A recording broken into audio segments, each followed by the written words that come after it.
बेटी की ससुराल। हर माँ को यह कहानी एक बार जरूर पढ़नी चाहिए। छोटे से गांव की सुशीला नाम की एक महिला ने कुछ साल पहले पशुपालन करके दूध का काम शुरू किया था। अपने काम की शुरुआत उन्होंने 2 पशुओं से की। दूध निकालने और फिर दूध बेचने के काम खुद ही करती थी। हालांकि उनका भरा पूरा परिवार है। बच्चों की शादी हो चुकी है। बेटी की शादी पिछले महीने ही हुई थी। आस पड़ोस के घरों की महिलाएं उन्हीं के यहाँ दूध लेने आती हैं। आज सुबह जब पड़ोस में रहने वाली मंजू सुशीला के घर दूध लेने के लिए डोली लेकर पहुंची तो उस समय सुशीला आंटी फ़ोन पर बात कर रही थी। अतः मंजू ने कुछ क्षण रुकना ठीक समझा और सुशीला आंटी ने रुकने का संकेत भी किया तो वह रुक गई। सुशीला आंटी की बातें पास ही बैठी मंजू के कान में भी पड़ रही थी। वह अपनी उस बेटी से बात कर रही थी जिसकी शादी पिछले महीने ही हुई थी। वह कह रही थी, देखो बेटी, मायके की याद आती है, ठीक है, लेकिन वह घर अब तुम्हारा है।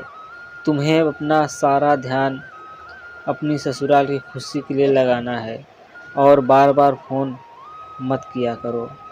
सबसे चोरी छिपे तो बिल्कुल भी नहीं। जब भी तुम्हें यहाँ फ़ोन करना तो सास या पति के सामने करना।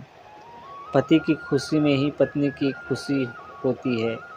तुम अपने फ़ोन पर मेरे फ़ोन का इंतज़ार कभी मत करना। मुझे जब कभी भी बात करनी होगी तो मैं तुम्हारी सास के या दामाद जी के नंबर पर फ़ोन लगाऊंगी, तब तुम भी बात करना। बेटी, तुम्हारी शादी हो चुकी है, अब ससुराल में हो। छोटी छोटी बातों पर तुनकना छोड़ दो, जिम्मेदारी बनो, सहनशक्ति रखो।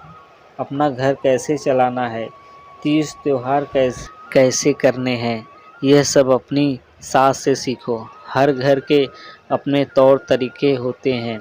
एक बात हमेशा ध्यान रखो, ससुराल वालों का सम्मान करोगी तो सम्मान पाओगी। मायके की लाज रखना।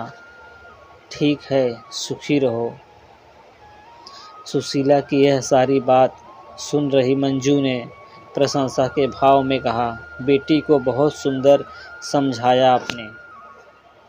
सुशीला बोली, बहन, माँ को बेटी के परिवार में अनावश्यक दखल नहीं देनी चाहिए। उन्हें अपने घर की बातों को भी बिना मतलब इधर उधर नहीं करना चाहिए। उस घर कोई समस्या हो तो समस्या का हल खुद ढूंढो। मंजू उस देवी का मुंह देखती रह गई। सभी माँ को इसी तरह से सोचना चाहिए ताकि बेटी अपने घर को खुद का घर समझे और उसके घर में खुशहाली आए। अगर आपको हमारी स्टोरी पसंद आई हो तो अपने फ्रेंड्स को शेयर कीजिए और कमेंट में बताएं कि आपको कैसी लगी यह स्टोरी।